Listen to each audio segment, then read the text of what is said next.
जब हजरत नूह अलैहिस्सलाम अल्लाह के हुक्म से कश्ती बना रहे थे, हर रोज एक बूढ़ी मोमिना औरत अपनी एक छोटी सी गठरी उठाकर उनके पास आती। वो कहती, ए अल्लाह के नबी, कश्ती कब रवाना होगी? नूह अलैहिस्सलाम मुस्कुराकर फरमाते, अभी देर है, वक्त आने दो। वो औरत वहीं बैठी रहती, पूरा दिन इंतजार करती और फिर शाम होते ही वापस चली जाती। ये सिलसिला कई दिनों तक चलता रहा। एक दिन हजरत नूह अलैहिस्सलाम ने उस बूढ़ी औरत से कहा, ए बूढ़ी अम्मा, जब जाने का वक्त आएगा तुझे बता दिया जाएगा। वो औरत सर झुकाकर चल दी, लेकिन दिल में ये यकीन लेकर बैठ गई कि जब कश्ती चलेगी नबी मुझे जरूर बुलाएंगे। वक्त गुजरता गया, फिर अल्लाह का अजाब आ गया। जमीन पर बारिश का तूफान आया, पानी हर तरफ फैल गया और नूह अलैहिस्सलाम की कश्ती रवाना हो गई। लेकिन नूह अलैहिस्सलाम उस औरत को बुलाना भूल गए। एक नबी से भूल? जी हाँ, ज़ाहिरी तौर पर ऐसा ही हुआ। तूफान थम गया, समुंदर की लहरें रुक गईं। कुछ वक्त बाद हजरत नूह अलैहिस्सलाम के दिल में आया कि चलकर उस शहर को देखा जाए जहाँ से सब कुछ शुरू हुआ था। वो अपनी कश्ती से उतरे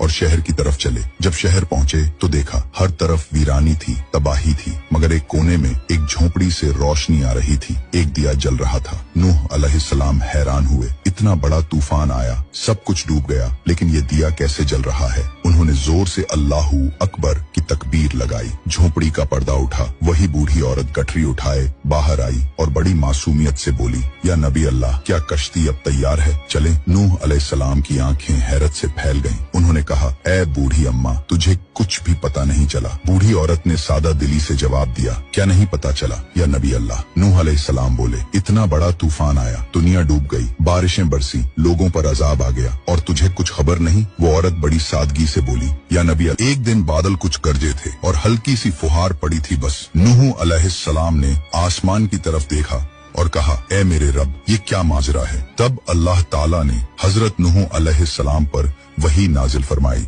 ए मेरे प्यारे नबी, इस औरत के दिल में तुम्हारी मोहब्बत थी और तुमने उससे वादा किया था कि जब कश्ती रवाना होगी तुम उसे ले चलोगे। तुम अपने वादे को भूल गए, लेकिन मैं रब्बुल आलमीन तुम्हारे वादे का भी जिम्मेदार हूँ। मैंने अपने अजाब को उस तक पहुंचने ही नहीं दिया। उसे एहसास तक नहीं हुआ कि कैसा अजाब आया और चला भी गया। इमाम सज्जाद अलैहिस्सलाम ने जब ये वाकया बयान किया तो अपने पास बैठे मोमिनों से फरमाया, ए मोमिनों, इस हदीस को क़यामत तक के मोमिनों तक पहुंचाना तुम पर वाजिब है। उन्हें बता दो, जो हमसे मोहब्बत करेगा क़यामत का अजाब जरूर आएगा, लेकिन जिस तरह उस मोमिन औरत को पता नहीं चला, हमारे मोमिनों को भी एहसास नहीं होगा कि कब क़यामत आई।